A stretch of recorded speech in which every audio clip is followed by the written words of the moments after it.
Hello everybody, welcome to another Valheim video.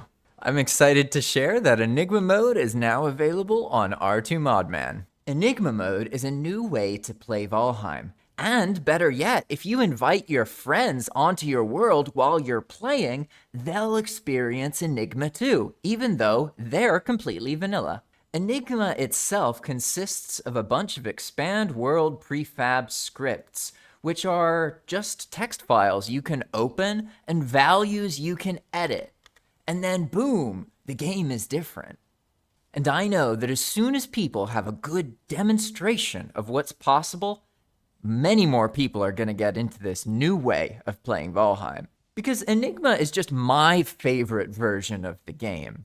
But you can change it to what you want. You could play it with your friends by inviting them to your world, or you could play it with us. Because I actually run Enigma on a public, free-to-play Valheim server that anyone can join called Path of Magic. And pretty soon, I'm going to be starting a brand new playthrough on the Path of Magic server. Learning the mechanics of Enigma is part of the gameplay experience itself. You're not meant to really know what to do. It assumes that you know nothing. If you look in your chat, it'll say it demands a tribute of 1 pile of coin, right?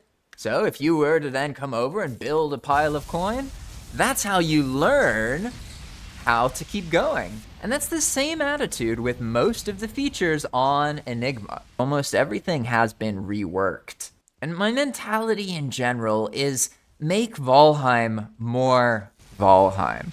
I'm not saying that I know better than Iron Gate. I don't. You think that this is a base building game. But what if I tell you, this is a game building game? You see, the whole Valheim world is actually yours to adjust and alter. And honestly, working on these projects has been so incredibly fun. That's why I'm able to make these videos and start every single one by saying,